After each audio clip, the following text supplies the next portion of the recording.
Hey everybody, you wanted a update response video. This is your update response video. So, I'm gonna try and make this under 5 minutes, but I was totally right, called everything. We got our mobile game, we got our spin-offs, we didn't get any Sword and Shield info, and we didn't get any 3DS games. Thank God, it's finally dead. Okay, so, of course, too soon for another mobile game. They didn't drop a game right after, which very obviously wouldn't. We got our really early announcement for a new game, which surprised me a lot. No mobile ports, and we got our Pokemon Go update in the form of Pokemon Sleep, I suppose.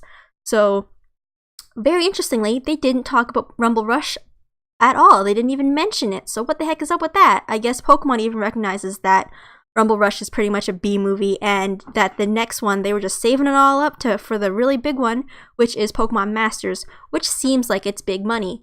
Like, if we... Where is it? I had one open. There it is.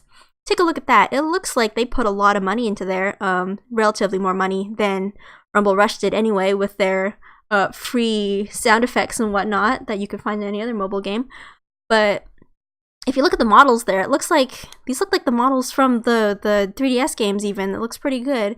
So we got our trainer friends, and you're just battling another 3. It's 3-on-3. So this looks pretty cool.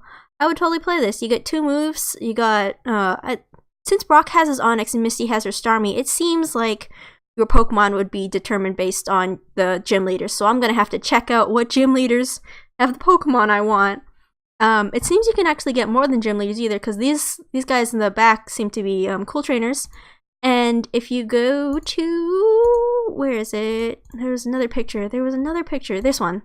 If you check the official art, we got champions in there. We got Lance, we got Cynthia, we got Diancie, and then there's Brock in the background. We got the new trainers, we got Red, interestingly, and then Steven with his Metagross. I guess he's a gym leader, but he's also the champion, isn't he? He's an Emerald. Whatever. So if we can have champions, I want Agatha, and I want her Gengar, but that's not what I'm talking about. Let's go back to the PowerPoint real quick. Am I under 5 minutes still? Yes, I am. 2 minutes. Oh boy. So we didn't get any Sword and Shield info because it was very obvious they wouldn't talk about it, since they put out that tweet that if you're looking for Sword and Shield information, more would be coming on the 5th. So, yes. Didn't talk about Sword and Shield. Spin-off games. We got our spin-off games. Detective Pikachu is coming to Switch, but only the ending? They mentioned the ending would be coming, so... How, cause it comes out in episodes, right? But how will that work? Cause if it's only the ending, people will be like, what's going on? So I feel like they're gonna port the entire game to the Switch, right? And that also confirms that the 3DS is dead, because they didn't say anything about the 3DS at all. But they gave us no info, so is it even... even the Twitter said, it's a mystery. Well, that's very helpful, but why even bother announcing it? I guess it's nice to know, but I'd rather have some pictures and whatnot. Pokemon Quest got an update, but not the one I wanted. It's PvP is coming to China, as well as the game itself, of course, because like I said in the other video, China didn't get any Pokemon games. So PvP is probably going to come to the rest of the world right after, but what's important here is that Pokemon still cares about Pokemon Quest enough to bring it to China, and it's still important enough to still get an update, because PvP, that's pretty significant. And if Pokemon still cares about Pokemon Quest, there's still a very high chance, well, there's still a small chance that Gen 2 could still happen. So, fingers crossed, y'all. I would definitely get back into it with Generation 2. I really don't care about PvP, because once you know the meta, and once you get all the good Pokemon, you got your Mewtwo with all whatever, you can do Psychic, or Alakazam Psychic, and your Machamp, I guess. Actually, Machop and Kadabra are actually better, because their bingo bonuses are a lot better. But Machamp, whatever. With Bulk Up, you're pretty much done the whole game. You're unbeatable. Whatever. But I don't know. I'll be happy if it gets another update. So, nothing else. Pokemon Masters is new. I'll talk about it in a sec. But, actually no. Let's just talk about it right now again. So, like I said, it looks like they put money into this.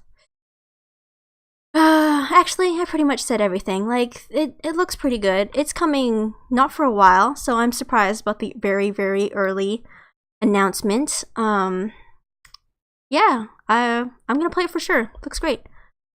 And they put money in there. Okay, so the not a game at all ones that I talked about. I'm glad I included this slide and I'm glad I talked about it because I was totally right. So we've got Pokemon Home, which is essentially Pokemon Bank, Pokemon Bank 2, or Pokemon Box 3, whichever you prefer. Which lets you store and trade Pokemon, and it's connected to the cloud, whatnot. I don't know. I just want to say one thing. I ain't paying for it. It should come free with a Nintendo Switch Online sub, don't you think? Because, like, you're not going to be trading Pokemon Go and Pokemon 3DS games together. You're going to be using this when you have a Switch. So you're probably going to... And plus, if you have the 3DS and you're switching Pokemon, you probably already have Pokemon Bank too.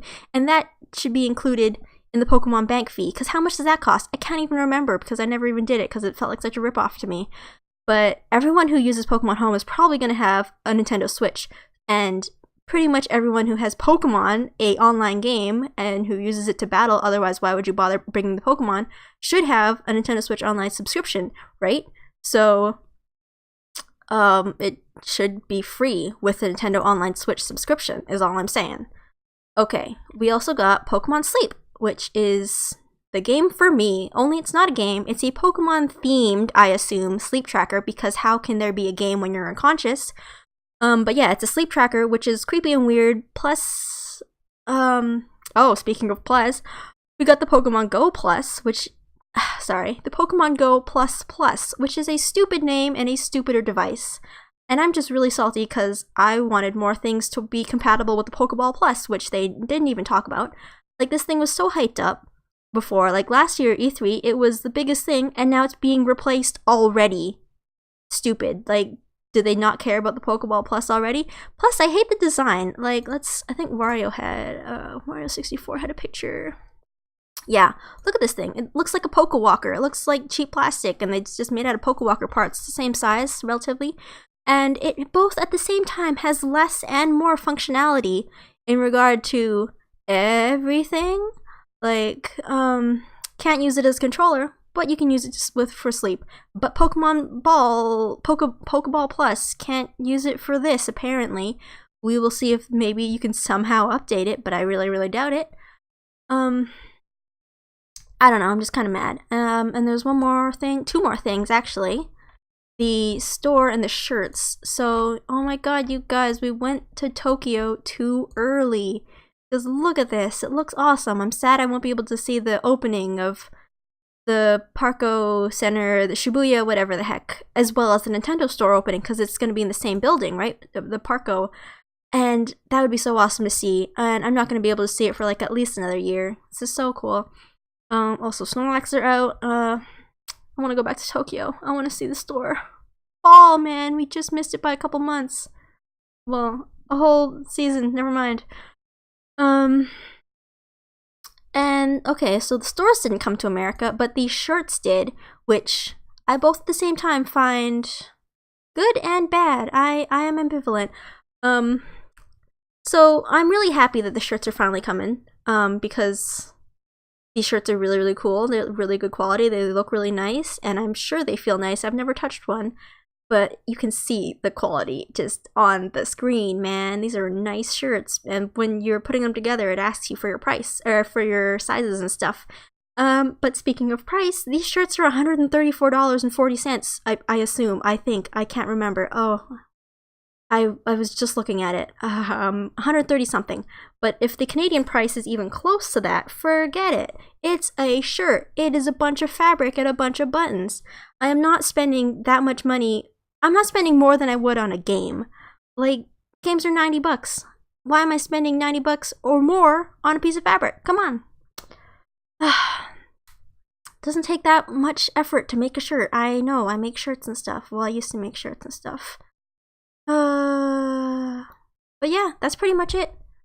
I think I went over everything, so I'll see you guys for the next video. Goodbye.